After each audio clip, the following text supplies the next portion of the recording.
Olá, eu sou Jarles Pereira, missionário da comunidade Canção Nova, e você está no Diário Espiritual. Vamos fazer juntos? Em nome do Pai, e do Filho, e do Espírito Santo. Amém. Vinde, Espírito Santo, enchei os corações dos vossos fiéis, e acendei neles o fogo do vosso amor. Enviai o vosso Espírito, e tudo será criado, e renovareis a face da terra. Oremos. Ó Deus, que instruíste os corações dos vossos fiéis com a luz do Espírito Santo, fazei que apreciemos retamente todas as coisas segundo o mesmo Espírito e gozemos sempre da sua consolação. Por Cristo Senhor nosso. Amém. Evangelho de São João, capítulo 9. Capítulo 9 inteiro.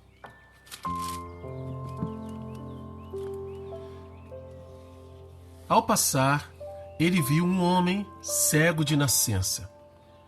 Seus discípulos lhe perguntaram: Rabi, quem pecou, ele ou seus pais, para que nascesse cego? Jesus respondeu: Nem ele, nem seus pais pecaram, mas é para que nele sejam manifestadas as obras de Deus. Enquanto é dia, temos de realizar as obras daquele que me enviou.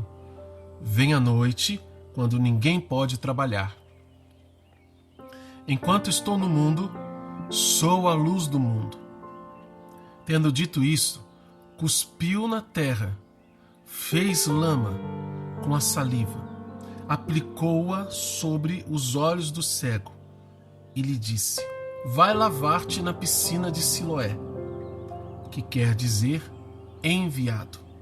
O cego foi, lavou-se e voltou vendo claro. Os vizinhos então, e os que estavam acostumados a vê-lo antes, porque era mendigo, diziam: Não é esse o que ficava sentado a mendigar? Alguns, porém, diziam: É ele. Alguns diziam: É ele. Outros diziam: Não, mas é alguém parecido com ele. Ele, porém, dizia: Sou eu mesmo. Perguntaram-lhe então: Como se lhe abriram os teus olhos? Respondeu: O homem chamado Jesus fez lama, aplicou-na nos olhos e me disse: Vai a Siloé e lava-te. Fui, lavei-me e recobrei a vista. Disseram-lhe: Onde está ele? Disse: Não sei. Conduziram o que fora cego aos fariseus. Ora, era sábado, o dia em que Jesus fizera lama e lhe abrira os olhos. Os fariseus perguntaram-lhe novamente como tinha recobrado a vista. Respondeu-lhes: Ele aplicou-me lama nos olhos, lavei-me e vejo. Diziam então alguns dos fariseus: Esse homem não vem de Deus, porque não guarda o sábado. Outros diziam: Como pode um homem pecador realizar tais sinais? E havia cisão entre eles. De novo disseram ao cego: Que dizes de quem te abriu os olhos? Respondeu: É profeta. Os judeus então creram que ele fora cego enquanto... Os judeus não creram que ele fora cego enquanto não chamaram os pais do que recuperara a vista. E perguntaram-lhes: Este é o vosso filho, que dizeis ter nascido cego? Como é que agora ele vê? Seus pais então responderam: Sabemos que esse é o nosso filho que nasceu cego, mas como agora ele vê, não sabemos. Ou quem lhe abriu os olhos, não sabemos. Interrogai-o. Ele tem idade, ele mesmo se explicará. Seus pais assim disseram por medo dos judeus, pois os judeus já tinham combinado que se alguém reconhecesse Jesus como Cristo, seria expulso da sinagoga. Por isso, seus pais disseram: Ele já tem idade, interrogai-o. Chamaram então a segunda vez o homem que fora cego e lhe disseram: dá glória a Deus. Sabemos que esse homem é um pecador. Respondeu ele: se é pecador, não sei. Uma coisa eu sei, é que eu era cego e agora vejo. Disseram-lhe então: que te fez ele? Como te abriu os olhos? Respondeu-lhes: já vos disse e não me ouvistes. Por que quereis ouvir novamente? Por acaso quereis também tornar-vos seus discípulos? Injuriaram-no e disseram: tu sim és seu discípulo. Nós somos discípulos de Moisés. Sabemos que Deus falou a homens, mas esse não sabemos de onde é. Respondeu-lhes o homem: isso é espantoso. Vós não sabeis de onde ele é, e no entanto abriu-me os olhos. Sabemos que Deus não ouve os pecadores, mas se alguém é religioso e faz sua vontade, a este ele escuta. Jamais se ouviu dizer que alguém tenha aberto os olhos do cego de nascença. Se esse homem não viesse de Deus, nada poderia fazer. Responderam-lhe: tu nasceste todo em pecado e nos ensinas? E o expulsaram. Jesus ouviu dizer que haviam expulsado. Encontrando-o, disse-lhe: crês no Filho do Homem? Respondeu-lhe ele: quem é, Senhor, para que eu nele creia? Jesus lhe disse: tu o vês, é quem fala contigo.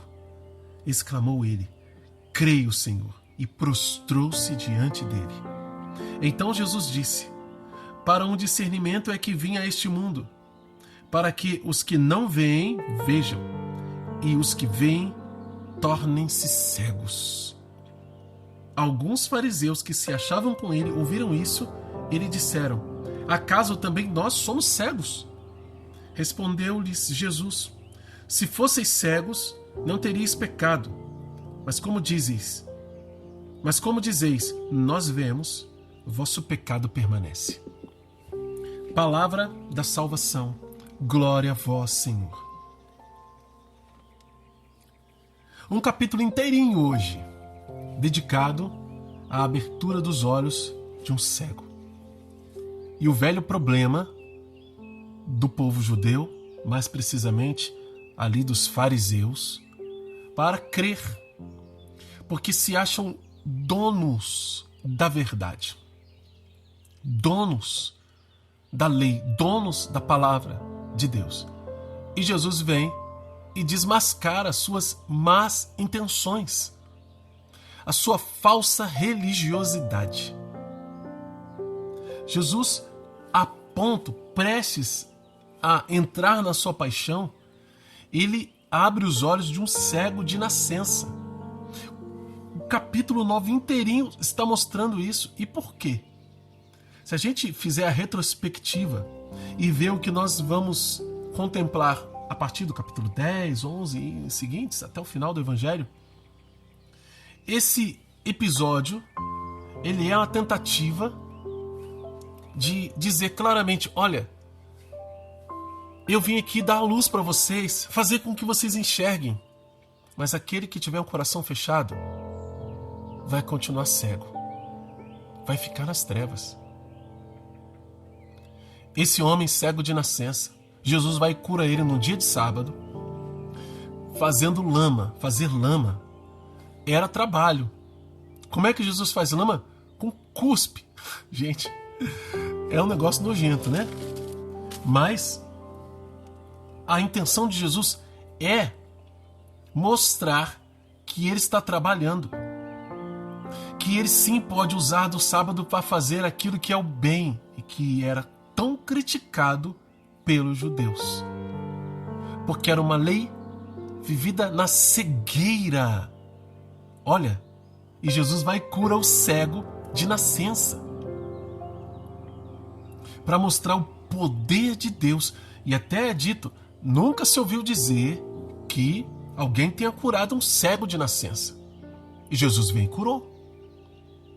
O que acontece é que essa lama que Jesus faz cria um problema para a fé dos fariseus. Qualquer coisa era problema para a fé daqueles homens que só acreditavam que algo poderia acontecer a partir deles.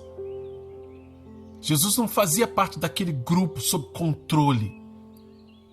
Então por que ele estaria fazendo sinais e milagres? Não, não é de Deus. Não é de Deus porque não guarda o sábado. Porque ele fez lama. E aí o próprio cego defende Jesus. Veja, é a primeira vez que a gente vê acontecendo isso. Jesus não precisa se defender porque o próprio homem que foi curado da cegueira defende a si mesmo e defende a Jesus. Eles chamam Jesus de pecador, eles dão glória a Deus porque a gente sabe que esse homem é um pecador.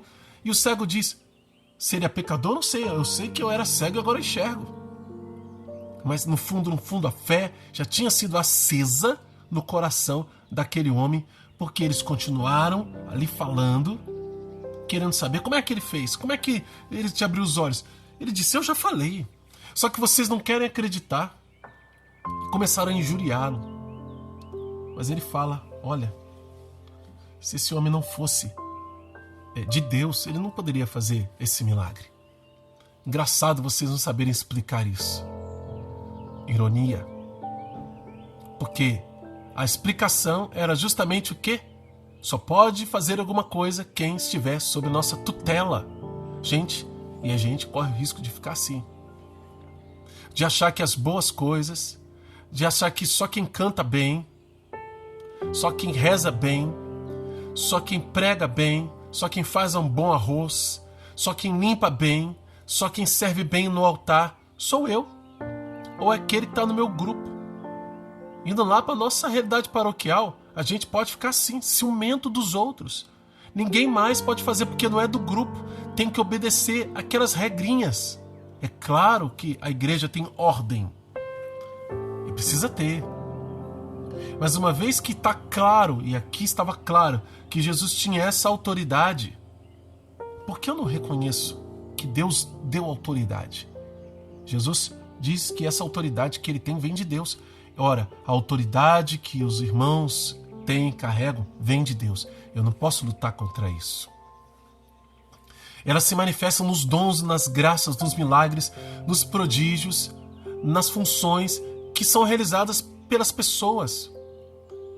E o povo começa a reconhecer essa autoridade. E ainda que eu não saiba explicar, eu tenho que ter humildade de reconhecer que Deus está agindo ali. Os fariseus não. Estavam cegos e permaneceram cegos.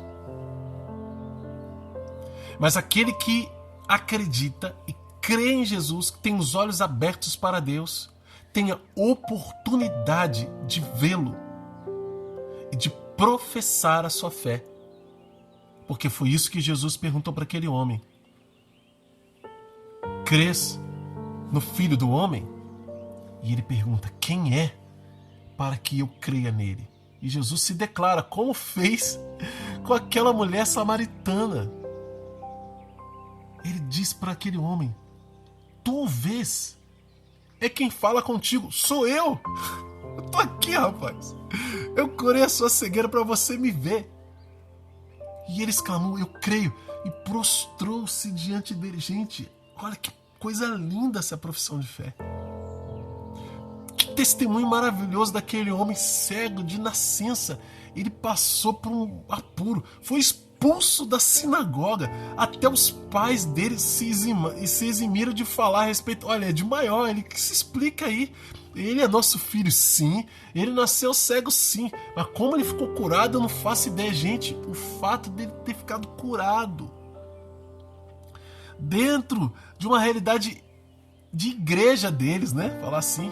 Ele não foi procurar fora de Israel a cura. Ele não foi procurar um vidente. Ele não foi procurar um oculto. Ele estava ali, nos lugares santos, e foi curado por Deus. E Deus o honrou. Mas há quem veja tudo isso e, apesar de ver tudo isso, ainda não creia, ainda permaneça cego. Jesus disse, vai ter gente assim. Vai ter gente que não vai ver. Vai ter gente que vai começar a ver. E vai ter gente que vendo, ainda assim dirá, eu não creio. Que é o caso dos fariseus. E para esses, Jesus diz, vosso pecado permanece. Vamos pedir ao Senhor que cure a nossa cegueira espiritual, que a gente passe a ver aquilo que é de Deus, o que pertence a Ele, que a gente possa enxergar as realidades do reino dos céus de maneira concreta e verdadeira, e que estas realidades possam se tornar vida em nossa vida, que nós possamos professar a nossa fé e nos prostrar diante de Deus para adorá-lo. Dá-nos essa graça, Senhor. Aumenta a nossa fé, abre os olhos da nossa alma, abre a nossa visão espiritual para te ver de verdade, porque nós queremos te reconhecer como nosso Senhor e Salvador. Amém. Vamos anotar no nosso diário? Olha, o que nós temos aqui? Nós temos ordens e princípios eternos. Ordens de Deus. Versículo 4. Qual é a ordem? Enquanto é dia, temos que realizar as obras daquele que me enviou. Vem a noite quando ninguém pode trabalhar. Temos que realizar as obras daquele que me enviou enquanto é dia. Enquanto temos tempo, vamos fazer aquilo que Deus manda. Outra ordem. Vai lavar-te na piscina de Siloé. Versículo 7, né? Ele lhe disse, vai lavar-te na piscina de Siloé, que quer dizer o enviado, e o cego foi, lavou-se e voltou vendo claro. Agora, princípios eternos. Versículo 5. Enquanto estou no mundo, eu sou a luz do mundo. Olha que proclamação maravilhosa. Enquanto estou no mundo, eu sou a luz do mundo. E mais, versículos de 35 a versículo 41. Princípios eternos também, porque ele faz profissão de fé aqui. Crês no Filho do Homem? Quem é o Filho do Homem? É Jesus, é o Messias. Aí ele pergunta quem é para que eu creia, e ele diz, tu vês, está falando contigo. E ele exclamou, eu creio, e prostrou-se. Olha, profissão de fé aqui, maravilhosa, linda. E tudo que se segue também é verdade, que não muda, princípio eterno. É o discernimento que vem trazer este mundo para aqueles que não veem, vejam, e os que veem, tornem-se cegos. Como assim? Os autossuficientes. Eu sei, eu vejo. Mas na autossuficiência, no orgulho, não vai ver aquilo que é de Deus. Não vê, gente. Não vê. Torna-se cego. Deus não permite que o soberbo enxergue a verdade dele. Tem que se baixar para poder enxergar a verdade. Além disso, anota também qual é a mensagem de Deus para você hoje e como colocá-la em prática na sua vida. É novo aqui no canal? Então, acesse a playlist Primeiros Passos no Diário Espiritual para aprender o método, para saber como que a gente está estudando, para ter o material pronto para acompanhar aqui as leituras. Esse canal é um projeto para que você leia comigo a Bíblia toda, usando o método A Bíblia no meu dia a dia de Monsenhor Jonas a Bíblia. Você vai ver os frutos dessa graça na sua vida, já no início da sua caminhada, mas precisa perseverar, precisa ser corajoso. Você tem coragem? Então, acesse lá a playlist Primeiros Passos no Diário Espiritual, aprenda o método e depois, em seguida, vá para a playlist da primeira carta de São João, onde nós começamos o nosso estudo bíblico. Daí para frente você vai seguindo as indicações no final de cada vídeo e é só vasculhar o canal que tem sempre alguma coisa para você. Que Deus te abençoe. Abençoe sua vida, sua família, sua fidelidade. Ó Maria, concebida sem pecado, rogai por nós que recorremos a vós.